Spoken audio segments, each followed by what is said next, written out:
கிணறுடா கிட்ட பூரா போகிறது நம்பி எந்த கடவுளே சின்ன பிள்ளை ஒரு இருக்குண்ணே. ஒரு சும்மா ஒரு சீலை துணியை போட்டிருக்காங்க ஜன்னலுக்கு. அண்ட் வந்து இந்த கதவுக்கு வந்து அதுக்கும் ஒரு சாரியை தூக்கி முன்னே கட்டி வச்சிருக்காங்க. இதெல்லாம் உள்ள வெடியா? வேறு எங்கெங்கெல்லாம் வழிபட்டுருக்கு. ஐயோ கரெக்டாக அப்போ இது உடம்பு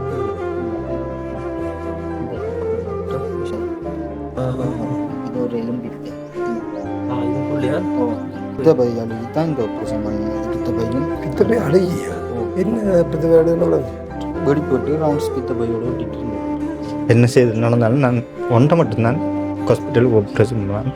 இன்னும் கொஞ்சம் காலம் இருக்கும் இப்படி தானே இருக்கிறாங்க. வாங்குறதே இல்லை. மாமியார்கள் சாமான் அனுப்புவாங்க, காசு அனுப்புவாங்க. இது வந்து பிள்ளைக்கு கொடுக்குறீங்க தேத்தனியா காடு.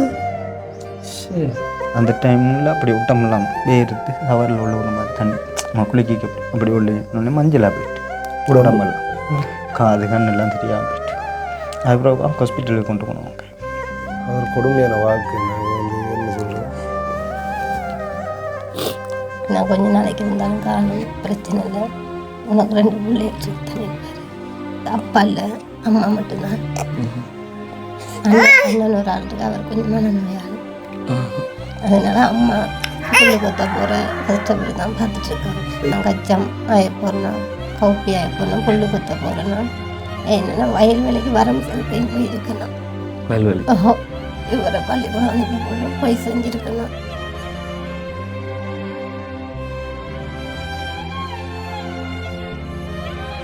வணக்கம், இது தமிழோட திறனில் ஆர்ஜே தமிழா. நான் உங்கள் RJ Prahaladhan and KJ Diva. Okay, இன்றைக்கி நம்ம எங்கே நிற்கிறோம் அப்படின்னு சொல்லி பார்த்தீங்கன்னு சொன்னால் தொடர்ச்சியாக வந்துட்டு மட்டக்களப்பு புல்லுமலை பக்கம் தான் வந்து 2 உதவி செய்து கொண்டிருக்கிறோம். ஸோ அந்த வகையில் இன்றைக்கும் கூட போராட்டத்திற்கு பிறகு, அதாவது போராட்டத்திலையும் பாதிக்கப்பட்டு போராட்டத்திற்கு அப்புறமா வந்து பல சர்ஜரிகளை பண்ணி உடம்புல பல வெட்டு குத்து காயங்களோட வாழ்ந்து கொண்டிருக்கிற ஒரு அண்ணாவுக்கான ஹெல்ப்பை தான் பண்ணி கொடுக்க போகிறோம். அது சொல்ல முடியும். உண்மையிலே வந்து நாங்கள் நேரடியாக போய் பார்த்து எங்களுக்கு ஒரு மனசு உடைஞ்சு போயிட்டு. ஸோ நீங்களும் அதை வந்து பாருங்கள், வந்து அவங்கள எப்படி ஒரு நிலைமையில் இருக்கிறாங்களேன்னு. ஆமாம், இது வரைக்கும் நாங்கள் ஹெல்ப் பண்ணவங்களில் ரொம்பவும் பாதிக்கப்பட்ட ஒரு ஃபேமிலியில் இவங்களும் ஒருத்தங்க அப்படின்னு சொல்லலாம். ஸோ வந்து நாங்களே எல்லாம் சொல்லாமல் அவங்க யார், அவங்களுக்கு என்ன பிரச்சனைகள் அப்படின்னு சொல்லி முழுமையாக காண்பிக்கிறோம். அதற்கு முன்னால் நம்ம சேனலை புதுசாக பார்க்குறவங்களா இருந்தால் முதல்ல நம்ம சேனலை சப்ஸ்கிரைப் பண்ணிவிட்டு அப்படி பெல் பட்டனை கிளிக் பண்ணுங்கள். இப்போ வாங்க வீடியோக்குள்ளே போகலாம். ஓகே, என்னன்னா இப்போ பயங்கர வயல் பழுதுட்டு இருக்கேன். ஆமாம், உண்மையிலே வந்து இது ஒரு வீட்டு திட்டம் மாதிரி. எல்லா வீடுகளும் இதில் வந்து அப்படி அறவுரையாக முடிக்கப்பட்ட மாதிரி தான் இருக்குன்னு. அதில் நாங்கள் வந்து இவங்களை செலக்ட் பண்ணியிருக்கோம். ஏன்னு சொல்லி சொன்னால் ஒரு முக்கியமான காரணம் என்ன கடிச்சிடும். சரி, இல்லை அது கடிக்காது. கிணறை பற்றி கிணறு கிட்ட பூரா போகிறது நம்பி எந்த கடவுளே கடவுளே. ஆனால் போய் கொண்டு இருக்கேன். மழை டைமில் எப்படி இருக்க தெரியாது. அது யார் நீங்கள் சொன்னீங்களா? செம்ம வெயிலாக இருக்கு. இதுக்குள்ளே போட்டுறா பாரு. சின்ன பிள்ளை ஒரு இருக்குண்ணே. யார் சிரிப்ப சிரிக்கிறார்? சரி, எத்தனை வயசு ஆகுது? 7 மாதம். 7 மாதம். ஓஹோ, எப்படி ஹீட்டாக இருக்குண்ணே. ஹாய். இப்போ அவர் கத்தம் வீட்டடையில மாதிரி தானே. வயரிங்கும் செய்யல. பக்கத்தில் உங்களுக்கு இது நடக்கிறோமா? அளவு பரவாயில்லை. கை இதெல்லாம் நம்மள வெடியா? பின்னால் இருந்து அப்போ நரம்பு இருந்துட்டு இது அப்போ ஃபுல்லாக அப்படியே நரம்பு இருந்ததுனால கை அப்படி இதுக்குள்ள நரம்பு முடிஞ்சிட்டாங்க. அப்போ இது மேலே உயர்த்தி இல்லாத இந்த ஒரு அளவு செய்யலாம். அந்த விரல்கள்லாம் இதெல்லாம் இது வடி இல்லைங்க. இந்த நரம்பு இருந்ததுக்காக இதில் அப்படியே படுத்து வந்தது. இதை வட்டி ஆப்ரேஷன் பண்ணி எடுத்துருக்கு. ஓ, வேறு எங்கெங்கெல்லாம் வழிபட்டுருக்கோங்க கடை. ஐயோ கட்டாக. அப்போ இதான் உடம்புக்குள்ள கால் 2 கால் முறை தான். இது தொடர். இது ஒரு எலும்பிட்டு. இதுக்குள்ளையா? ஓ, ஒரு எலும்பில்லை. இந்த ரவுண்ட்ஸ் இருக்கு. இந்த ரவுண்ட்ஸ் இருக்கா? ஃபுல்லாக உடம்பு ஃபுல்லாக இருக்குது. ஓ ஓ இதில் பட்டது இந்த இதில் பட்டது. அது எடுக்கலையா? அது எடுக்கல.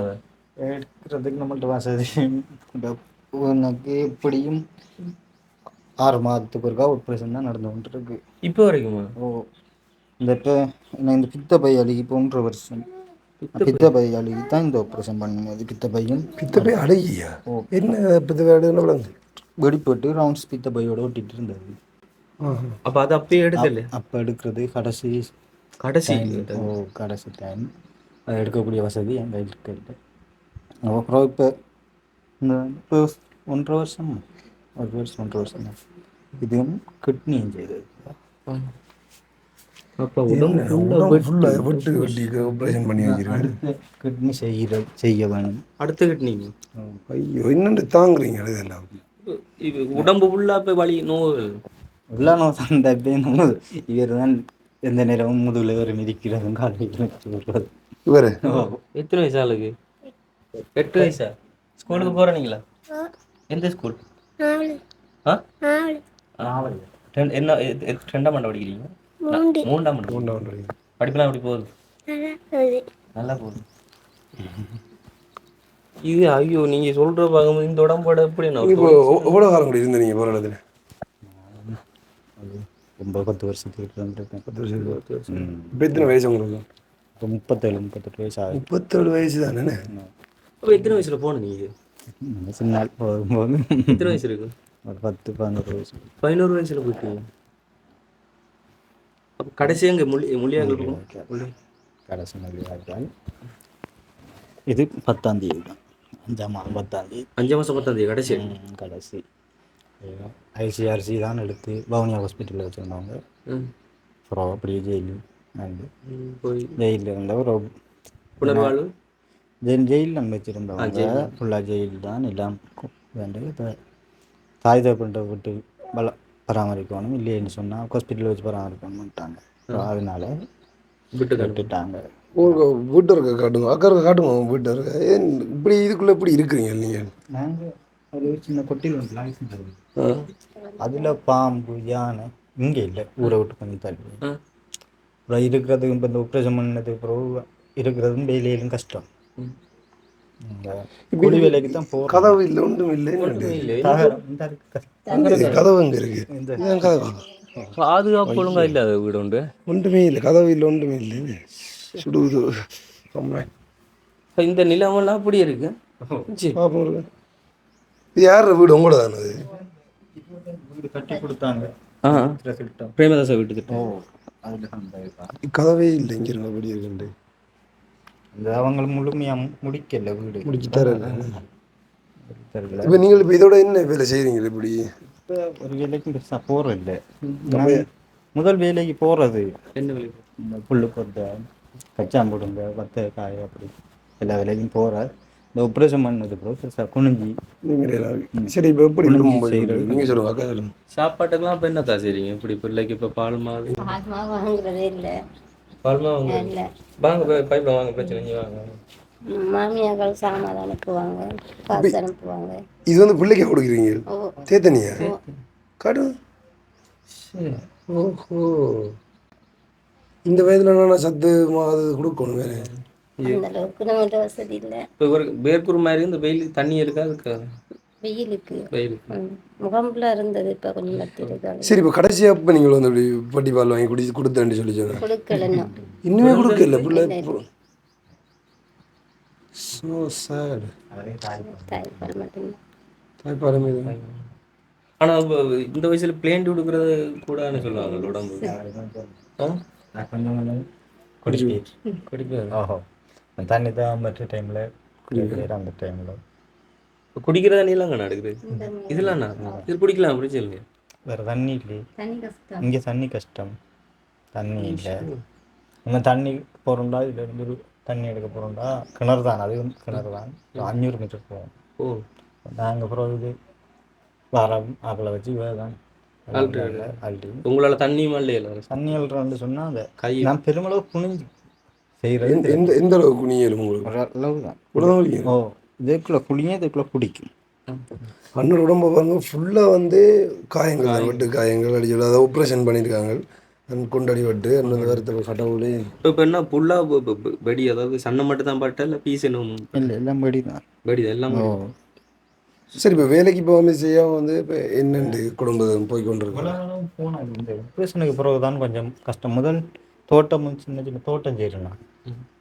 தோட்டங்கள் செய்கிறேன். சரி, ஆப்ரேஷன் பிறகு வந்து இப்போ கஷ்டப்பட்டு இப்போ சாப்பாடு இல்லாமல் இருந்து நல்லா இருக்கு. சாப்பாடுன்ற இப்படி தான் எங்கள் அம்மா மூதில் வயசானதான் அவர் இருந்தோடு ஒரு 5000 ரூபா காசு அப்படி அனுப்புவாங்க. இனி அப்படி போகுது. முக்கியமான தேவைகளுக்கெல்லாம் காசு இருக்கா அவங்கள்ட்ட? என்ன தேவை? இப்போ சரி, இப்போ நான் ஒன்று கேட்குறேன், வந்து இந்த பிள்ளை இந்த தம்பி பிறக்கிறேன்னு சொல்லி சொன்னாலும் அதுக்கான ஒரு செலவு இருக்குது. அப்போ அந்த செலவெல்லாம் நீங்கள் எப்படி மேனேஜ் பண்ணீங்க? மாமியார் கல்யாணம் பண்ணாங்க. மாமியார் எங்கே இருக்கிறாங்க? மூணு அவங்க என்ன வேலை செய்கிறாங்க? அவன் அன்றைக்கு தயிர் போட்டு வியாபாரம் செய்வாங்க. அந்த காசு எடுத்து மானுக்கு அஞ்சு அனுப்புகிறாங்க. அவங்களோட தங்கச்சாக்கள் இருக்காங்க. இல்லை என்னன்னு சொல்லி சொன்னால் இப்போ நாங்கள் போகிற இடத்துல வந்து சொல்லுவோம் நல்லா வேலை செய்யுங்க, வேலை இருக்குதானேன்னு சொல்லி. ஆனால் அவங்கள சொல்லல. வேலை செய்யுங்கன்னு சொல்லி சொல்லல. நீங்கள் அப்படி ஒரு இப்படி வாழ்க்கை நடத்த போறீங்கன்னு சொல்லி தெரியும். ஏன்டா எந்த ஒரு தொழில் இருந்து ஒரு காவல் மட்டும் பார்க்கக்கூடிய இது மட்டும் தான் உங்களுக்கு ஒரு எதுவுமே செய்யலை. இந்த கையும் தூக்கல. அது முதல் மாடும் இருந்தது. மாடெல்லாம் விற்று தான் இந்த ஆப்ரேஷன் செய்தது. எனக்கு 2 மாதம் தான் டைம் தந்தவங்க மட்டக்களப்பு ஹாஸ்பிட்டலில். 2 மாதம் டைம் இருந்தால் அவ்வளோங்க. இந்த பெத்த பையாலே இன்னொரு 2 மாதத்துக்குள்ளே நீங்கள் ஆப்ரேஷன் செய்யணும். மருந்து இல்லை, ப்ரைவேட்டாக செய்ய மாட்டாங்க. அப்புறம் மாடுகள் ஆடு எல்லாம் விற்று தான் செய்யுது. 2 மாதத்துக்கு அப்புறம் செஞ்சால் காப்பாற்றல. காப்பாற்றல. அப்போ கூட முடிஞ்சது உங்களுக்கு மாடெல்லாம் விற்று 8 லட்சம் ரூபாய் இருந்தது. அதெல்லாம் நீங்கள் கூட கொடுத்து நீங்கள் உயிரை காப்பாற்றணுமெண்டா அவ்வளோ திரும்பி இவங்க விட இல்லை. நான் அப்பயும் வேண்டல. இவங்க நீங்கள் என்ன சொன்னீங்க? நான் தேவையில்லை. ஏன்னா பிள்ளைகள் தானே. இவங்க விட இல்லை. என்ன சொன்னவர் அண்ணா? என்ன சொன்னார்? ஆப்ரேஷனுக்கு முதல்ல என்ன சொன்னவர் அவர்?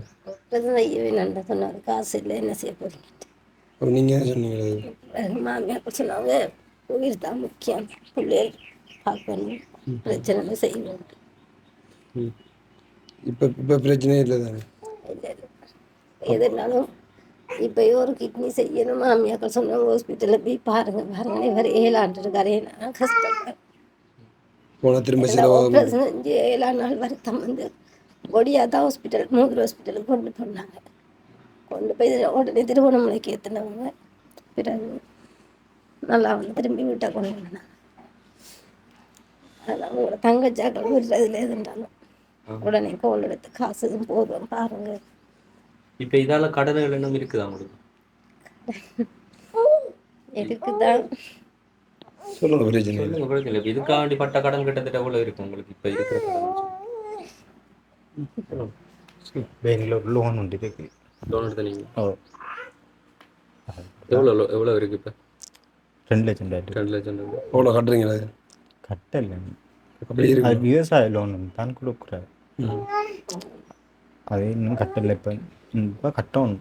சரி அண்ணா, இப்போ வந்து ஏதாவது தொழில் வேணும் இருந்தால் தான் ஒரு வருமானம் வரக்கூடிய மாதிரி இருக்கும். அப்படின்னா உங்களுக்கு என்ன வேணுமோ, என்ன செய்யணும்? எங்களுக்கு செய்கிறேன்னு சொன்னால் மாடு ஆடு அப்படி தான். அது உங்களால் பார்க்கலாமா? பார்க்கலாம். ஷுவரா வேண்டாம். ஓடி என்ன மாடுன்னு ஓடி ஆடி மாடு நம்மகிட்ட இருந்தது தானே. பால் மாடுகள் அதில் கட்டி மேய்ச்சிட்டு எனக்கு தெரியல. நான் சொன்னா மாடுனா வளர்த்தா நம்ம சில மாடுகள் ஓடும். ஓடி பிடிக்கணும். அது பால் கறக்கண்டாலும் இப்படி குனியணும். அது அவங்க பால் கறக்கலாம். அவங்க நான் கறந்து. நீங்க கறந்துறீங்களா? நீங்கள் பார்க்குறீங்க அவர் இப்படி ஒரு ஆப்ரேஷன் பிரச்சனையெல்லாம் நீங்கள் வந்து மாடெல்லாம் விற்கக்கூடிய நிலை வந்து சரி அதை குறித்து வந்து கதைப்பார் அண்ணா வந்து இப்படி பிரச்சனை இல்லை இருக்கு, நான் இதை செலவழிச்சு தேவையில்லை அப்படின்ற மாதிரி. உங்களுக்கு கடுமையாக கஷ்டம் இல்லை வரக்குள்ள வந்து போய் சாப்பாடுக்கு இல்லாத நிலைமையில் இருந்திருக்கீங்களா நீங்கள்? இருந்தாலும் யாரையும் கேட்க மாட்டோம். இருப்போம். சாப்பாடு எல்லாம் இருந்திருக்கீங்களா? அப்படி எத்தனை நாள் இருந்துருவீங்க? ஒரு நாள் 2 நாள் இருந்தால் மாமியாக்கள் கோல் அடிச்சு கேட்குறவங்க என்ன சமைச்சிங்க என்ன அப்படின்னு. எதுவும் இல்லைண்டா உடனே காசு போட்டுருவாங்க. போய் எடுத்து பிள்ளைகளுக்கு சாம்பார் இவங்க 2 பேரும் தான் பிள்ளைகள். இப்போ உங்களோட சொந்த ஊர் எதுக்கா? உங்களோட இங்கே தானே? அண்ணா நீங்கள் மூது கட்ட வரேன். அப்போ எப்படி இங்கே திருமணம் பண்ணு? இவங்க பெருமளவு சொந்தக்காரர் தான். சொந்த அப்பாடா அம்மா தான் மூது. ஆமாம்.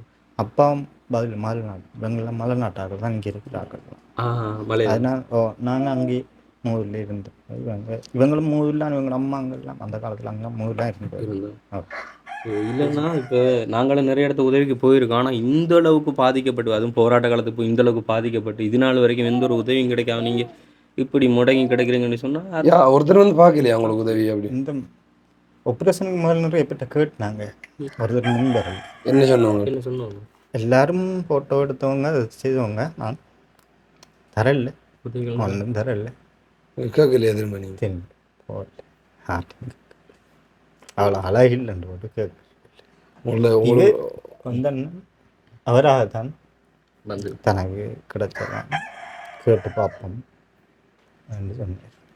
இல்லை நான் மேலே இல்லை இப்போ உண்மையிலேயே உங்களுக்குள்ள அவ்வளோ கவலை இருக்கிறது விளங்குது. நீங்கள் வந்து கதைக்குள்ளே வந்து விளங்குதுன்னா அப்படியே உங்களோட மனசில் இருக்கிற இப்போதைய கவலைன்னு சொல்லி சொன்னால் நீங்கள் மனசு விட்டு பேசுங்க. அந்த ஒரு தம்பியாகலோ இல்லை நிஜம் நீங்கள் வந்து கவலை ஒன்றும் இல்லை.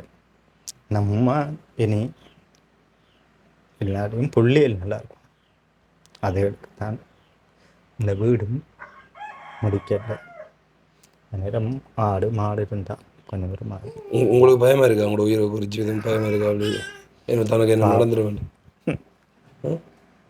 சொல்லுங்கள். சொல்லுங்க, பிரச்சனை இல்லை. இது நீங்கள் எதுவும் சொன்னாலும் ஒரு தம்பி கூட பிறந்த தம்பியாள்கிட்ட நீங்கள் சொல்கிற மாதிரி ஓப்பனாக சொல்லுங்கள். எங்களால் முடிஞ்சதை அதை நாங்கள் பண்ணி தருவோம். என்ன செய்து நடந்தாலும் நான் ஒன்றை மட்டும்தான் ஹாஸ்பிட்டலுக்கு ஆப்ரேஷன் பண்ணலாம். இன்னும் கொஞ்சம் காலம் இருக்கும், இப்படி தானே இருக்கலாம்.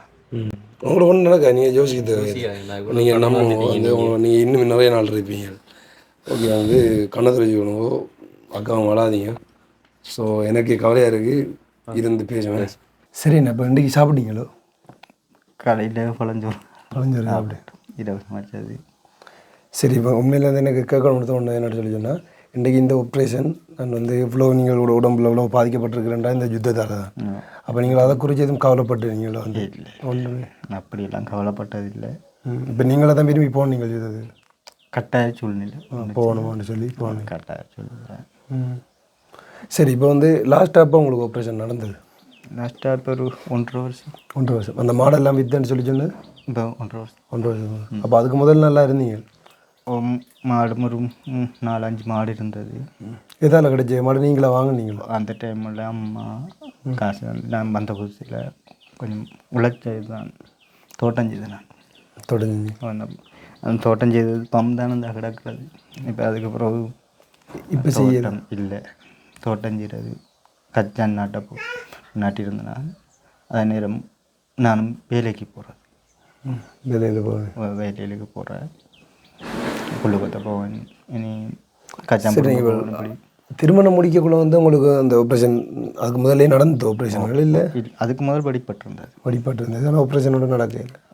படிப்பட்டு இந்த பழைய ஆப்ரேஷன் இருந்தது, பிறகு தான் இந்த ஆப்ரேஷன். இப்போ ஒரு 2 வருஷம் இருக்கும் இந்த கை ஆப்ரேஷன். இது அப்படி இதாகிட்டு இப்போ நிமித்தம் இந்த விரல் இல்லை, விரல் இது வந்து மடங்க மாட்டாங்க, அப்படியே இருக்குது, உணர்ச்சி இல்லாத மாதிரி இருக்குது. இது நின்று நோவு இல்லையா உங்களுக்கு மடக்கு? அந்த ஆள் நல்ல இதுன்னு சாடியால் நோய் இருக்கும் தான். பண்ண இது மடங்காது. இதெல்லாம் இப்போ ஒன்றும் செய்யலை. இப்போ இது இப்போ தான் நடந்தேன். இல்லை இல்லை, கல்யாணம் இப்போ நம்பட்டி எல்லாம் இந்த கையை பிடிச்சி விட்டால் அது நீ இப்படி பிடிச்சி இப்படி பிடிச்சி இந்த கை தான் பெருமளவு இந்த ஒரு கை ஒரு வேலை செய்யும். வருது. சரி, இப்போ கல்யாணம் கட்டி வந்து உங்களோட வாழ்க்கையை நடத்தி கொண்டு வரக்குள்ள வந்து இப்போ ஏதோ ஒரு கட்டத்துக்கு மேலே போகக்குள்ள சரி என்னடா இப்படி இருக்கே வாழ்க்கை அப்படின்ற மாதிரி யோசிக்க தோன்றிருக்கும் உங்களுக்கு. நிறைய கஷ்டங்களில் பாதிக்கப்பட்டிருப்பீங்க நீங்கள். இப்போ நீங்கள் கேட்கக்குள்ள வந்து அழுறீங்களா உங்களுக்குள்ள இவ்வளோ பாதிப்பு இருக்குன்னு சொல்லி எங்களால் உணர்ந்து கொள்ள முடியுது. ஸோ அப்படி என்ன பிரச்சனை இருந்ததுன்றதை வந்து நீங்கள் சொல்லலாம். இப்போ சொல்லலைன்னா நம்மளால் இயலாது, வெளியில் போயிடாது, பிள்ளைல யோசிச்சு தான் கவலை வேறு. இப்போ பிள்ளைகள் வந்து ஏதாவது அவர்களுக்கு தேவை இருக்குன்னு சொல்லி வந்து கேட்பாங்களோ வந்து மகனெல்லாம்? இவர் பெருசாக ஒன்றும் கேட்க மாட்டேன். என்ன கேட்க மாட்டேன்? அவருக்கு தெரியும், ஓரளவு விளங்கிட்டு தானே. வாங்க கொஞ்சம் வாங்க. பெருசாக ஒன்றும் கேட்டதில்லை. நீங்கள் வந்து அப்பாட்ட ஒன்றும் கேட்குறீங்க இல்லையா? ஏன் கேட்குறீங்க? மற்ற பிள்ளைகள் வந்து ஏதாவது அந்த சக்கியில் போகல செய்ய போகல நீங்கள் ஒன்றும் கேட்குறீங்க இல்லையா? ஏன் கேட்குறீங்க சொல்லுங்க. அதானே ஏன் கேட்குறீங்க? அப்பா ஒன்றும் இல்லை, கஷ்டமாக இருக்கிற அப்படின்றாரு. சரி, இப்போ உங்களுக்கு அப்பா பார்க்கணுன்னு விருப்பம் இருக்கும். அப்போ உழைச்சி பார்ப்பீங்க உங்களை அப்பா? எந்த விதத்தில் பார்ப்பீங்க? அப்பாட்ட என்ன சொல்கிறீங்களா? அப்பா வந்து அடாக்குள்ள வந்து என்ன சொல்கிறீங்க நீங்கள்? வேறு பெருசாக இந்த இதுகளுக்கெல்லாம் கதைக்கிறதில்ல. ஒரு சைலண்டான ஆள். அவருமே காலையில் இருக்கு சைலண்டான என்ன வந்து சொல்லுவார் இப்போ உங்கள்கிட்ட நீங்கள் அம்மாவோட ஏதாவது வேலை செய்யிட்டு அவர் தான் பெருமளவு வந்து நம்மளுக்கு உதவியாக. இப்போ நீங்கள் வந்து அடக்குள்ளையில் வந்து அவர் கவலையை பற்றி கதைக்கக்குள்ளே வந்து என்ன சொல்லுவார் அவர்? ஒன்றும் சொல்ல மாட்டேன். காயங்களை பற்றி ஒன்றும் கேட்க மாட்டேன். இல்லை ஒன்றுமே செய்ய மாட்டேன். சரி, இப்போ நீங்கள் இப்படி இருக்கிறதாலேயோ இல்லை நீங்கள் வந்து இவ்வளோ கஷ்டப்பட்டு இருக்கிறதாலேயோ வந்து பக்கத்துலேயோ இல்லை நீங்கள் உங்கள்ட்ட யாராச்சும் நீங்கள் பார்த்து எதுவும் கேள்வி பண்ண தோணும் அப்படி ஏதாவது நடந்திருக்கு உங்களுக்கு? நான் பெருசாக யார்ட்டையும் போகிறதில்லை. நம்ம போய் அதுன்றா தான் நம்ம நிலைமை அவங்களுக்கு தெரியும். அப்போ பெருசாக ஒன்றுமே செய்ய இப்படி இந்த பாட்டி எப்படின்னு சொல்லி எதுவும் கொடுத்துருக்கீங்களா எங்களுக்கு? ஒன்றுமே இல்லை இது வரைக்கும். இதான் முதல் தரம் இப்படி ஒரு ஓகே. சரி, இப்போ எங்களால் முடிஞ்ச நாங்கள் உங்களுக்கு உதவி செஞ்சு தருவோங்கண்ணா. ஆனால் இப்போ நீங்கள் அந்த தோட்ட வேலை செஞ்சதுன்னு சொல்லி சொன்னீங்களே, அப்புறம் அது விட்டதுக்கான காரணம்? நான் இன்னும் அந்த டைம் இந்த தோட்டம் செய்து கடைசி வருஷம் செய்திருந்தேன். நான் செய்துட்டு இன்னும் வேலைக்கு போன இடத்துல எனக்கு மதியம் சாப்பிட்டு வேலை செய்யிட்டு இருந்தேன். நான் புல் கொத்திட்டு அந்த டைமில் அப்படி விட்டமெல்லாம் வேறுத்து சவரில் உழுவுற மாதிரி தண்ணி நம்ம குளிக்க அப்படி உள்ளே மஞ்சளாக போயிட்டு உடம்பெல்லாம் காது கண்ணெல்லாம் தெரியாமல் போயிட்டு.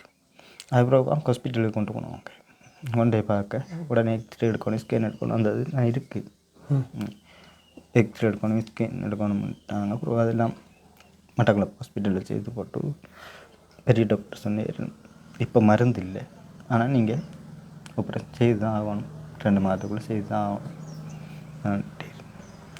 என்ன செய்கிறேன்னு சரியாக தான் இருந்தது. ஒரு எல்லாம் நான் எனக்கு பெருசாக விருப்பம் இல்லை செய்ய. நீங்கள் என்ன சொன்னீங்க? தேவையில்லை பார்ப்போம். அப்போ நீங்கள் உங்களோட உயிரை கூட நிற்காம சொன்னீங்களா? வேறு என்ன செய்கிறது? ப்ரைவேட்டாக செய்கிறேன்னு சொன்னால் கஷ்டம். ஹாஸ்பிட்டலில் ஓரளவு பிரச்சனை இல்லை. அதுக்கப்புறம் என்ன சொன்னோம்? செய்யணும்டே இவங்க இல்லை, அது வார்த்தை பார்ப்போம். இவங்க இருந்தெல்லாம் விற்றவங்க எடுத்து போட்டு ஆப்ரேஷன் செய்த. அப்புறம் 2 ஆப்ரேஷனும் ஒன்றா செய்தது. பித்த போய் ஆப்ரேஷனும் கிட்னி மற்ற அந்த ஹாஸ்பிட்டல் செலவு எல்லாம் வந்து பார்த்துக்கொள்றதுக்கு அந்த வித்த காசுகள். அப்புறம் கொஞ்சம் இல்லாமல் லோன் ஒன்று போட்டு அது நம்புகிற. சரி, இப்போ நாங்கள் வந்து உங்களுக்கு என்ன பண்ணி தரணும்னா உங்களுக்கு உதவி என்று சொல்லி சொன்னால் எனக்கு இதை செஞ்சு தாங்க தம்பி, ஏதாவது நான் பண்ணிக்கொள்வேன். நான் வந்து என் பிள்ளைகள் எனக்கு முதல் இந்த வீடு தான் பிரச்சனை. வீடு நிம்மதியாக இருக்கக்கூடிய முடியும். உண்மையாக இதுக்கு இருக்கையில் நான் இது வரைக்கும் போய் பார்த்து கதவு இல்லை, இங்கே இருக்கும் ஜன்னல் இல்லை, அதை கடை ஒரு சும்மா ஒரு சீலை துணியை போட்டிருக்காங்க ஜன்னலுக்கு. அண்ட் வந்து இந்த கதவுக்கு வந்து அதுக்கும் ஒரு சாரியை தூக்கி முன்னுக்கு கட்டி வச்சுருக்காங்க. இதான் அவங்கள்ட்ட கதவு இங்கே. ஸோ உண்மையாக என்ன சொல்கிறேன்னு தெரியல, இது எவ்வளோ முடியுமோ தெரியல, இதை முடிக்கிறேன்னு சொல்லி சொன்னால் முன்னுக்கு மாட்டி பண்ணான கதை மாட்டேன். ஓகேண்ணே, கண்டிப்பாக அவங்களோட நிலைமையாரும் யாராச்சும் உதவி செய்வாங்கன்னு நாங்கள் நம்புகிறோம். அதை தாண்டி வந்து இப்போதைக்கு நீங்கள் வருமானம் இல்லாமல் நீங்கள் வீட்டில் இருக்கீங்க. இப்போ எவ்வளோ காலமாக இருக்கிறீங்க? ஒரு 1.5 வருஷம். 1.5 வருஷமாக இருக்கிறீங்க. 1.5 வருஷமாக எப்படி போய் கொண்டிருக்கு லைஃப்? ஏதாவது ஒரு வருமானம் இல்லாமல் இருக்கையில் தானே, ஏதாவது சாப்பாடு செலவுக்கு என்னத்துக்காக கொண்டு போகணும். அப்போ அதுக்கெல்லாம் அது பெருமளவு இப்போ சாப்பாடு இல்லைன்றாலும் 2 எங்கள் அம்மா குள்ளடிப்பாங்க. அப்போ அம்மா தான் பார்த்து கொண்டு இருக்கிற பிரச்சனை. அவன் இருந்துட்டு மாதத்திலோட 2000 காசு அனுப்புவாங்க. அது எப்படி அம்மாவுக்கு எத்தனை வயசு? இப்போ அதுக்கு 60 வயசு. 60 வயசு இருக்கு உங்களை பார்க்குறது அனுப்புகிறேன். அப்போ உங்களை அம்மாவில் நல்ல பாசம் போல இருக்கு. இப்போ வந்து பார்க்குறவங்கள உங்களை நேரடியாக இப்போ வந்து போய் இவர் பிறந்ததுக்கு வந்தவங்க. நீங்கள் திருமணம் முடித்தவரை வந்து பெரும்பாலும் அம்மாக்கள்லாம் வந்து நீங்கள் இருக்க மாட்டாங்க. இப்போ மகன்மாரி தான் அம்மாக்கள் உழைச்சி கொடுப்பாங்க. ஆனால் அம்மா உழைச்சிப்போ உங்களை பார்க்குறேன். அந்த வேலை நீங்கள் வந்து புண்ணியம் பண்ணி இருக்கிறீங்க. ஆமாம், பெருமளவு செய்கிறது. நீங்கள் அப்போ அம்மாட்ட என்ன சொல்லுவீங்க? முகம் கொடுத்து கதைக்கிற அளவுக்கு நமக்கு இப்போ இல்லாத அம்மா. நான் பெருசாக கதைக்கிறதில்லை, அவள் தான் கதைச்சி கொள்கிறேன்.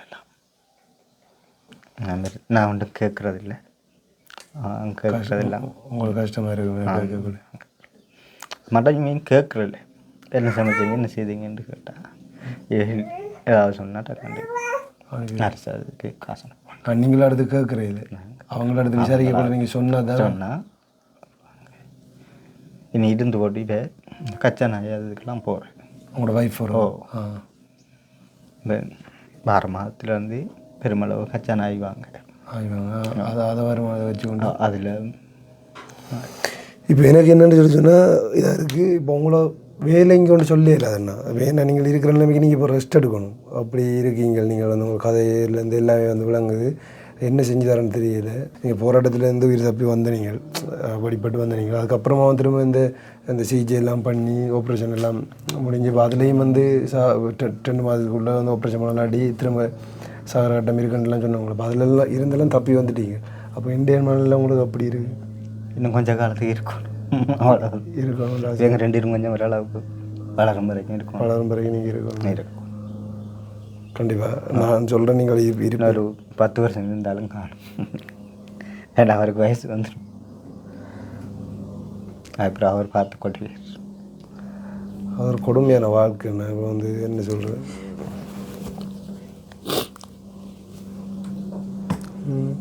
நீங்கள் இருப்பீங்க, கவலைப்பட தேவையில்லை, யோசிக்க வேண்டாம். சரி, எங்களால் முடிஞ்சது வந்து நாங்கள் என்ன உதவி வந்து பண்ணி தரோம். அதுக்கு முதல்ல வந்து உங்களோட ஒய்ஃபோட ஒருக்கா பேசுவோம். சரியா சார்? ஓகேக்கா. இப்போ என்னென்னு சொன்னால் நாங்களும் நிறைய இடங்களில் போயிருக்கோம், நிறைய போராளிமாரெலாம் வந்து பார்த்துருக்கிறோம். ஆனால் அண்ணா வந்து பேசும்போது எனக்கும் ஃபுல்லாக வந்து கண்களையும் கொண்டு தான் இருக்கும். உங்களோட வாழ்க்கையில் பார்க்கும்போது ஒலிம்பி நடக்க இல்லாமல் படுத்த படுக்கையில் இருக்கிற போராளிகளையும் போய் அவங்களுக்கான ஹெல்ப் எல்லாம் வந்து பண்ணி கொடுத்துருக்கோம். ஆனால் அவங்களுக்கு ஒரு பக்கத்தாலே ஏதோ ஒன்று தான் பாதிக்கப்பட்டிருக்கும். ஆனால் அண்ணாவுக்கு வந்துட்டு வளைச்சி அடிகள் தான் விழுந்திருக்கு. அப்போது அந்த உயிர் தப்புற கட்டத்தில் இருந்து, அதாவது போராட்டத்துலேருந்து தப்பி வந்து இன்றைக்கி இந்த ஹாஸ்பிட்டல் ஆப்ரேஷன் அப்படி சொல்லி வெட்டு கொடுத்ததையும் தாண்டி இன்றைக்கி மனசை கல்லாகி கொண்டு உங்களோட வாழ்ந்து கொண்டிருக்கிறார். ஆனாலும் அவருக்கு நீங்கள் வாழ்க்கை கொடுக்குறதுக்கு முதல்ல வந்து துணிஞ்சு தெரிஞ்சு வந்திருக்கிறீங்க. இப்போ திருமணம் பண்ணும்போது எப்படி அவரை நீங்கள் திருமணம் பண்ணீங்க? அவர் வீட்டை வந்தவர் வந்து கேட்டவர் கேட்டேன். இப்போ நான் சொந்தக்காரன் அம்மாவோட அண்ணன் பொடியணும். சரி, ஓகே சொன்னீங்க. இப்போ அவர் அந்த ஆப்ரேஷன் இது நடக்கிறதுக்கு முன்னால் வந்து உங்களை எப்படி பார்த்துக்கொண்டார்? நல்லா பார்த்துக்கொண்டார். திருமணம் பண்ணும்போதே தெரியுமா அவர் ஒரு போராளி தானன்றது? சரி, ஓகே. இப்போ வந்து தன்னால் வந்து எந்த ஒரு தொழிலும் பண்ண முடியாது. இப்போ நீங்கள் இருந்துட்டு இந்த கச்சா நதிகளுக்கு போகிறேன்னு சொல்கிறீங்க. அப்போ இது குறித்து ஏதாச்சும் உங்கள்கிட்ட தனிமையிலேருந்து பேசுவார் அவர்? நம்மக்கிட்ட எது இருந்தால் ஆடோ மாடோ அப்படி இருந்தால் நம்ம வெயிலில் போய் கஷ்டப்படுத்தி இவ்வளோ தண்ணி நம்ம இதை பார்த்துட்டு இருக்கலாம்னு சொல்லுவார். அவர் உயிர் சம்மந்தம் ஏதாச்சும்? அவர் உயிரை பற்றி விவசாயிக்க மாட்டார். நான் கொஞ்ச நாளைக்கு இருந்தாலும் காணும், பிரச்சனை இல்லை, உனக்கு 2 பிள்ளைகள் தானேன்வார். அதுக்கு நீங்கள் ஆறுதலாக வந்து என்ன சொல்லுவீங்க? நான் அப்படிலாம் சொல்லக்கூடாது, நீங்கள் இருக்கணும் சொல்கிறேன். இன்றைக்கி வந்து சொல்கிறார் அவர், அதாவது அவங்களோட அம்மாவுக்கு 60 வயசு நீ தயிர் வியாபாரம் செய்து தன்னை வந்து பார்த்து கொள்கிறாங்க. இப்போ அந்த ஒரு கோச்சு இதால் வந்து அவங்களோட அம்மாட்ட வந்து அவருக்கு முகம் கொடுத்து பேச இல்லாமல் இருக்குது. அப்போ அவங்களோட அம்மாவோட பேசாமல் இருக்கும், அவங்களோட அம்மா வந்து உங்கள்ட்ட பேசாமல், அவங்களோட அம்மா ஏதாச்சும் கேட்பாங்களா உங்கள்கிட்ட? மாமி என்னோட நிறைய கதைப்பாவும் கூடுதலாக ஹாஸ்பிட்டலுக்கு கொண்டு போக மருந்தடுங்க, காசு அடி சொல்லுங்க தார. அவங்களோட தங்கச்சாக்களும் நிறைய ஹெல்ப் செஞ்சுருக்காங்க. ஹாஸ்பிட்டலுக்கு போகணுன்னு சொன்னால் ஏலாண்டுவார், காசு இல்லை எப்படி போகிறதுன்ட்டு. உடனே அவங்க தங்கச்சாக்கள் காசு போடுவாங்க, கூட்டிகிட்டு போங்கன்ட்டு. அவங்க தங்கச்சி வந்து நல்லா ஹெல்ப் பண்ணுவாங்க. மாமியாக்களும் அப்படித்தான். மாமியை ஒரே கோல் எடுத்து பேசுவாங்க. அங்கேருந்து இங்கேருந்து யாரும் போனாலும் சாமான்கள் கொடுத்துடுவாங்க, தேங்காய் அரிசி அப்படியெல்லாம் கொடுத்துடுவாங்க. இப்போ அண்ணா வந்து அம்மாவோட பேசாமல் இருக்கிறதுக்கான காரணம் என்ன? அவர் வெளிப்படையாக எதுவும் கதைக்க மாட்டார், கேட்க மாட்டார். என்னடா இவர் தானே மூத்தாள், வீட்டுக்கு அம்மாவை பார்க்கணும் வருதான். ஆனால் அவ வர பார்த்துட்ருக்காரு. மூத்தாள். ஓகே, விளங்கி கொள்ள முடியுது. இப்போ உங்களோட வீட்டில் வந்து ஏதாச்சும் இன்னும் சொல்லுவாங்க? எங்கள் அப்பா இல்லை, அம்மா மட்டும்தான். அண்ணன் ஒரு ஆள் இருக்கு, அவர் கொஞ்சம் மனநோயாள். அதனால அம்மா புள்ளி கொத்த போகிற கஷ்டப்பட்டு தான் பார்த்துட்ருக்காங்க. அப்பா இறந்து 15-18 வருஷம் இருக்கும். அதனால அம்மா தான் இப்போ புள்ளி கொத்த கச்சாம் பிடுங்க தான் போயிட்டா தோட்டவாடிக்கு. அப்போ உங்களையும் உங்களோட அண்ணாவும் பார்த்து கொண்டு உங்களோட அம்மா தான் இப்போ வரைக்கும் அவங்களும் கஷ்டம். ஏன்னா அவருக்கு கொஞ்சம் மனநோய் மாதிரி அவரால் எதுவும் செய்யலை. அவருக்கு இப்போ கிட்டத்தட்ட 15 வருஷமாக அம்மா தான் எல்லாமே. அவருக்கு இப்போ 40 வயசு ஆகுது. கல்யாணம் கட்டலை, அம்மா தான் பார்த்துக்கிறோம். எல்லா பக்கம் எங்கேயும் போக மாட்டார், அம்மா தான் இல்லாமல். ரெண்டு பக்கத்தாலையுமே வந்து கஷ்டம்தான். இப்போ அண்ணாட ஃபேமிலியோ அக்காட ஃபேமிலியோ நல்லா இருந்து உங்களை பார்க்காத மாதிரி இல்லை. அண்ணாட ஃபேமிலியும் கஷ்டப்பட்டு தான் அவங்களோட அம்மா இப்போ தயிர் வியாபாரம் செய்து தான் அவங்கள பார்த்து கொள்கிறாங்க. அது மாதிரி அக்காட ஃபேமிலி வந்து இந்த ஒரு சுச்சுவேஷன் தான். ஆனாலும் நான் கேட்குறேன், இப்போ இவ்வளோ நாளைக்கு உண்மையிலே வந்து ஓரளவுக்கு பாதிக்கப்பட்ட போராளிகளுக்கெல்லாம் நல்ல உதவி கிடைச்சி இன்றைக்கு வரைக்கும் நல்லா இருக்கிறாங்க. ஆனால் கடைசி வரைக்கும் இப்படி அடி வாங்கி இந்த அளவுக்கு பாதிக்கப்பட்டிருக்கிற ஒருத்தருக்கான உதவிகள் வந்து கிடைக்கலைன்றது வந்து எங்களுக்கு மன வருத்தமாக இருக்குது. நாங்கள் நிறைய இடத்துல கேட்டோம். நாங்கள் பிரசமனை போய் கடைசி இடத்துல 1 லட்சம் காணாமல் வந்துட்டு நிறுவனங்கள்ட்ட எல்லாம் கோல் அடித்து கேட்டோன்னா அவசரமாக காசு தேவை கொஞ்சம் தாங்கண்டு அவங்க சொன்னாங்க பார்ப்போம்ண்டு. அதுக்கு ஒருத்தர் ஒன்று. அப்போ அதெல்லாம் வந்து என்ன மாதிரி நீங்கள் மேனேஜ் பண்ணுவீங்க? அதுக்கு பிறகு வளவு சொன்னார், வளவு கொஞ்சம் கிடக்கு தானே அதை விற்று போட்டு செய்வோம்ண்டு. இந்த வீட்டை விட நாங்கள் 10 லட்சத்துக்கு கேட்டுருந்தோம் நாங்கள் கொடுக்குறது. அந்த கஷ்டத்தில் அப்போ மாமியாக்கள் பேசினாங்க, நீங்கள் போகலாம் இங்கே இருப்பீங்க அப்படின்னு. அதுக்கு பிறகு மாமி சொன்னாங்க, பார்த்து நகையில் வீடு கொஞ்சம் வச்சு போட்டு காசு தந்தாகும் கட்டுங்க, பிறகு ஏதோ செஞ்சு திருப்பி தாங்கண்டு. ஒரு 3-4 மாதம் அங்கே தான் இருந்து நாங்கள் இங்கே அனுப்ப மாட்டேன்ட்டாங்க. அவருக்கு ஆப்ரேஷன் செஞ்சு பித்த போய் எடுத்தது எதுவுமே என்கிட்ட சொல்லலை. இவர் சொல்லலை? என்னென்ன எனக்கு பயந்துருவாண்டு என்கிட்ட சொல்லலை. பிறகு நான் தான் ஹாஸ்பிட்டலில் போய் நின்று பார்த்தேன்னா ஆம்பளாக்கள் ஒருத்தரும் இல்லை பார்த்துட்டு இருந்தேன். அப்போ நான் தான் கேட்டேன்னா என்ன பிரச்சனையே எனக்கு அதுக்கு பிறகு தான் கூப்பிட வச்சு கதைச்சவங்க அப்படி பித்த போய் எடுத்துருக்கு, பயப்படக்கூடாது அப்படின்ட்டு. அது வரைக்கும் உங்களுக்கும் என்ன சர்ஜரி பண்ணலாம் தெரியாது? இல்லை, சும்மா ப்ரெசன்ட் தான் சொன்னாங்க. அதுக்கு பிறகு தான் காட்டினவங்க, ஒரு போத்தல் அடைச்சி வச்சுருந்தவங்க. ஓ, சம்சம் வச்சுருந்து காட்டினவங்க. இப்போ அண்ணாவோட சாப்பாடு இதெல்லாம் எப்படி? இப்போ சாப்பாடு வந்து சோறெல்லாம் நல்லா குழைய விடணும். என்ன சாப்பாடு கொடுக்கக்கூடாது, இந்த இறுக்கியமான சாப்பாடு ஒன்று கொடுக்கக்கூடாது, சாஃப்டான சாப்பாடு தான் கொடுக்கணும். அப்போ இந்த நிலைமையிலையும் பிள்ளைகளுக்கு சாப்பாடு ஒரு படி என்னை வந்து படிப்பிக்க வைக்கணும், அண்ணாவையும் பார்க்கணும்னு சொன்னால் எப்படி பார்த்துக்கொள்கிறீங்க? வேண்டா இப்போ அம்மா அனுப்புகிற 5000-6000 வந்து போதாது உண்மைக்குமே. வந்து இப்போ இருக்க சுச்சுவேஷனுக்கு சாதாரணமாக இப்படியான குடும்பத்துக்கு அதுவும் கைக்குழந்தை வச்சுருக்கவங்களுக்குலாம் வந்து 30,000-30,000 அப்படி செலவு வேணும். படிப்புக்கும் அவரும் கொடுத்துட்டு நீங்கள் குடும்பத்தையும் பார்க்கணும். அப்போ எப்படி இதெல்லாம் மேனேஜ் பண்ணுறீங்க? நான் முதல் வேலைக்கு போகிறேன்னா கச்சம் ஆய போகிறேன்னா கவுப்பி ஆய போகிறேன்னா புல்லு குத்த போகிறேன்னா என்னென்னா வயல் வேலைக்கு வரம் சதுக்கையும் போயிருக்கேன்னா வயல்வெளி இவரை பள்ளிக்கூடம் அனுப்பி போட்டு போய் செஞ்சுருக்கேன்னா வரும்போது எப்படி பல விஷயம் நம்ம புல்லு குத்துற மாதிரி தானேண்டு போய் செஞ்சினோம். ரெண்டு சொன்னால் ஆம்பளைகளை செய்யலக்கா, வரம்பு கொத்துனா நானும் வரம்பு கொத்த போயிருக்கேன்னு தெரியும். இவ்வளோ சரியான கஷ்டம் அடிக்கிற வெயிலுக்கெல்லாம் சரியான கஷ்டம். அப்போ ஒரு பெண்ணாக வந்து எப்படி நீங்கள் அந்த தொழிலாம் செய்ய அப்படி கஷ்டம் போய் தான் எனக்கு வருத்தம் வந்துட்டு இவர் முதல்ல அவங்களோட அம்மாவோட விட்ட நின்றவர். எனக்கு வந்து வருத்தம் மட்டக்களப்புக்கு ஏற்றிட்டாங்க. போனேன், கை ஃபுல்லாக கடி மாதிரி வந்துட்டு காலு கையெல்லாம் வந்து அதுக்கு பிறகு சரி இது கொண்டே போட்டோன்னே ப்ரெஷர் கூடிட்டு இதனால் வந்து கேட்டால் கடின்ட்டாங்க. அவங்க கடின்னு தான் வந்தால் எதுனாலண்டா வயலுக்குள்ளே போய் புல்லு கொத்துனால அந்த ஏதோ ஒத்து வரலாண்டு. இப்போ அண்ணாவுக்கு வந்து தெரியாதா நீங்கள் இங்கே தொழிலுக்கு போனதெல்லாம் வந்து தெரியாது? சொல்லலை நான். எப்படி இப்போ உங்கள்கிட்ட குடும்பத்தில் நிலைமைக்கு அண்ணாவோட நிலை குறித்து ஒரு பெண்ணாக வந்து உங்களாலும் தாங்கிக்க முடியாது, உங்களோட நிலை குறித்து அண்ணாவில் வந்துட்டு ஒரு ஆணாவும் தாங்கிக்க முடியாத ஒரு நிலையில் தான் இருக்கிறீங்க. ஆனால் நீங்கள் இப்படி ஒரு நிலைமையில் இருக்கீங்கன்னு சொல்லி எங்களுக்கு முன்கூட்டியே வந்து தெரியாது. ஆனால் இப்போயாச்சும் வந்து தெரிய வந்திருக்கேன் நினச்சி நானும் வந்து என்ன சொல்கிறேன். ஓகேக்கா, இப்போ அதிகம் வந்து நானும் இதை குறித்து பேசலை. அது இப்போதைக்கு வந்து எப்போயாச்சும் சாப்பாடெல்லாம் ஒழுங்காக சாப்பிட முடியுது அவங்களால எல்லாம்? எல்லாமே எப்படியும் ஒரு நேரம் சமைச்சா 3 நேரம் சாப்பிட்றோம், பிரச்சனை சாப்பிட்றீங்க. ஏனெண்டா இதுக்குள்ளே சுற்றி கொஞ்சம் கொஞ்சம் பைத்தன் மரவள்ளி நாட்டிருக்கோம் கொச்சி எங்களுக்கு சாப்பாட்டுக்கு எதுவும் இல்லாட்டி கிழங்கு பிடிங்க வைக்கிற சாப்பிட்றேன். இந்த கிணறு தோண்டி இப்போ உள்ள காலம் 6 மாதம். அது இப்போ ஒரு பாதுகாப்பு இல்லாமல் இருக்கா இவங்களோட வயசுக்கு இது அது இருக்கிறது? நம்மகிட்ட அந்தளவுக்கு வயசு கட்டுறதுக்கு வசதி இல்லை. என்னென்னா தண்ணி கஷ்டம் தானே. இப்போ வர்ற உடுப்பெல்லாம் கழுவ போகிறனாலும் அங்கே கொஞ்சம் தூரம் தான் போகணும், குடிக்கிறது கஷ்டம். அதனால நாங்கள் சும்மா மாட்டோம் உண்டுக்கு நாங்கள் தண்ணி கிடக்கு. அது வந்து யார் ஹெல்ப் பண்ணி கட்டி? எங்களோட இவர் ஃப்ரெண்ட் பொடியன் வந்து நின்றவர் செஞ்சு கொடுத்தாரு, தோண்டி கொடுத்தாரு. இப்போ எத்தனை அடி இருக்கும் அது கிட்டத்தட்ட? 8 அடி அவ்வளோ தண்ணி இருக்குது. தண்ணி இப்போ இன்னும் கொஞ்சம் தோண்டி தேஞ்சிட்டு கிணறு மேக்கட்டுன்னா ஓகே தானே. தண்ணி ரெண்டு சொன்னால் பாதுகாப்பு இல்லை. இப்போ விவரம் கொஞ்சம் வளர்ந்தான்னு சொன்னால் நீங்கள் திடீர்னு அங்கால போனாலும் இஞ்சால வாழ ஓடுனான்னு சொன்னால் என்ன நடக்கும்னு சொல்லி தெரியாது.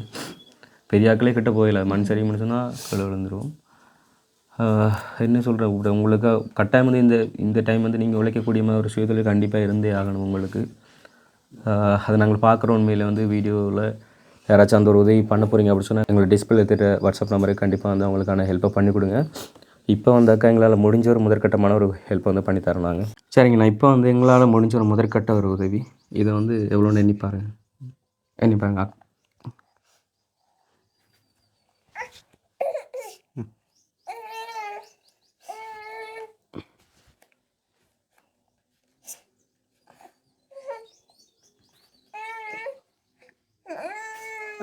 $50,000 வந்துருக்குது.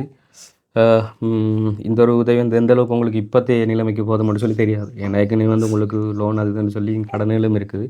ஆனால் இது வந்து சாப்பாட்டுக்கு மருத்துவத்துக்கு பயன்படுத்திக்கொள்ளுங்க.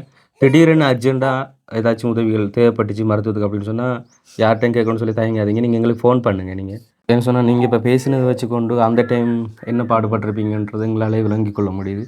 ஸோ நான் அந்த மாதிரியான கஷ்டங்கள் பட்டு தான் பணத்தை திரட்டி எடுத்திருப்பீங்க. ஸோ இனிமேலும் அப்படி அர்ஜென்ட்டான தேவைகள் இருந்தால் கண்டிப்பாக ஃபோன் பண்ணுங்கள். அண்ட் அது தாண்டி உங்களோட வாழ்வாதாரங்கள் கண்டிப்பாக வந்து இப்போ மேம்படுத்தப்படணும் கட்டாயமாக வந்து. ஸோ வந்து அப்படி சுயதொழில் ஏதாச்சும் செய்து கொடுக்க போகிறீங்க அப்படி சொன்னால், அண்ணாவுக்கு மேற்கொண்டு ஒரு உதவிகள் பண்ணி கொடுக்க போகிறீங்க அப்படி சொன்னால் மறுபடியும் சொல்லிக்கொள்கிறேன், உங்களோட இந்த டிஸ்பிளேல தெரிய வாட்ஸ்அப் நம்பருக்கு வந்து கான்டாக்ட் பண்ணுங்கள். அண்ட் வந்து இன்றைக்கி இந்த ஒரு உதவி உங்களுக்கு பண்ணியிருந்தது கூட ஃப்ரான்ஸில் இருக்க ஒரு ஃபேமிலி தான். ஷாகித்ங்கிறவங்களோட 2வது பிறந்த நாளுக்காக வேண்டி அவங்களோட அம்மாவும் அவங்களோட அப்பாவும் அனுப்பியிருந்தாங்க. ஸோ நீங்கள் ஏதாச்சும் சொல்லணும் அப்படி சொல்லி ஆசைப்பட்டீங்க அப்படி சொன்னால் அதை அவங்களுக்கே சொல்லலாம். பிறந்தநாள் வாழ்த்துக்கள் தம்பிக்கு. இந்த நேரத்தில் வந்து எங்களுக்கு இந்த காசை கொடுத்து உதவி செஞ்சதுக்கு ரொம்ப நன்றி. இன்றைக்கு 2வது பிறந்தநாளை கொண்டாடுற சின்ன குழந்தை தம்பிக்கு பிறந்தநாள் வாழ்த்துக்கள். அதை வச்சு இந்த குழந்தையை வச்சு எங்களுக்கு இந்த 50,000 பணத்தை தந்திருக்கீங்க. இந்த குழந்தையும் நீங்களும் 100 காலம் வாழ வேணும் என்று கண்டிப்பாக கேட்டு ஓகே, கடவுளை வேண்டுறேன். ஓகேண்ணா, நீங்கள் எது குறிச்சும் யோசிக்காதீங்க. என்ன பண்ணால் எங்களுக்கு நாங்கள் சொன்ன மாதிரி ஃபோன் பண்ணுங்கள் நீங்கள். நான் வந்து நான் மறுபடியும் ரெக்வெஸ்ட் வச்சுக்கொள்கிறேன். சில குடும்பங்களுக்கு வந்து சில நேரம் உதவி கிடைக்காமலும் விடலாம். ஆனால் ஒரு சில வீடியோக்குள்ளே நாங்கள் வலியுறுத்தி சொல்லுவோம், இந்த குடும்பத்துக்கு கண்டிப்பாக உதவி பண்ணியே ஆகணும் அப்படி சொல்லி. மேக்ஸிமம் எல்லா குடும்பங்களுக்கும் உதவி கிடைக்கத்தான் வேணும். ஆனால் இப்படியான குடும்பங்களுக்கு கண்டிப்பாக வந்து லேட் பண்ணாமல் அந்த உதவி கிடைச்சா அவங்களோட வாழ்க்கைக்கு பெரியதொரு உபகாரமாக இருக்கும்னு சொல்லி நான் நம்புகிறேன். ஓகே, இனிமேல் இந்த ஒரு காணொலியை வந்து முடிஞ்ச அளவுக்கு நீங்கள் அடுத்தவங்களுக்கு ஷேர் பண்ணி கொள்ளுங்கள். அவங்களுக்கு போய் சேர்ந்தால் அது இவங்களுக்கான ஒரு உதவியாக வந்து சேரலாம். ஸோ அந்த வகையில் ஓகேங்கன்னா நாங்கள் மறுபடியும் வந்து சந்திக்கணும். சரிங்களா? ஓகே, இப்போது இன்றைக்கி இந்த குடும்பத்தோட நிலவரத்தை வந்து பார்த்துருப்பீங்க நீங்கள் எப்படி இருக்குன்னு சொல்லி. ஏன்னா உண்மையில் வந்து கஷ்டமாக இருந்தது. ஸோ அதான் நான் சொன்ன மாதிரி வந்து அவங்கள வேலையை சொல்லியும் மேலாது ஏன்னா அவ்வளோ ஒரு கஷ்டத்தில் இருக்கிறாங்க, அவ்வளோ ஒரு பாதிக்கப்பட்டிருக்கிறார். ஸோ கண்டிப்பாக அவங்களுக்கு நீங்கள் யாராச்சும் உதவி செய்ய போகிறீங்கன்னு சொல்லி சொன்னால் எல்லாமே அடிப்படை வசதி ஒன்றுமே இல்லை. அந்த கிணறு வந்து சும்மா குழி ஒன்று தோண்டிருக்காங்க, மற்றபடி அதில் அந்த கிணறு கட்டலைன்னு. ஸோ அதுக்கோ இல்லை வந்து அந்த முன் கதவுகளையாச்சும் போட்டு அவங்களுக்கு ஒரு ரூமையாச்சும் சரிப்படுத்தி கொடுக்கறதுக்கு கூடிய உதவி யாராச்சும் செய்ய போகிறீங்கன்னா கண்டிப்பாக டிஸ்பிளே இருக்கிற நம்பருக்கு வந்து எங்களை கான்டாக்ட் பண்ணுவோம். அதோட சேர்த்து இந்த சாகித் தம்பிக்கு, அதாவது பிறந்தநாள் கொண்டாடி கொண்டிருக்கிற சாகித் தம்பிக்கு வந்து இனிய பிறந்தநாள் வாழ்த்துக்கள். அந்த பணத்தை அனுப்பின அவங்களோட அம்மா அப்பாவுக்கும் நன்றிகளை சொல்லிக்கொள்கிறோம். மறுபடியும் சொல்லிக்கொள்கிறோம், எங்களோட டிஸ்பிளே இருக்கிற வாட்ஸ்அப் நம்பருக்கு கான்டாக்ட் பண்ணி இந்த ஃபேமிலிக்கான உதவி வந்து நீங்கள் பண்ணி கொடுக்கலாம். அண்ட் வந்து இன்றைக்கி நாங்கள் காண்பிச்சிருந்த இந்த ஒரு வீடியோவில் நீங்கள் மனசங்கடப்படுற மாதிரி ஏதாச்சும் காணொலிகளை காண்பிச்சு நாங்கள் பேசுகிறோம், அதுக்கு மன்னிப்பு கேட்டுக்கொள்கிறோம். நாங்கள் இன்னொரு வீடியோவில் சந்திக்கிறோம். ஓகே, பாய்.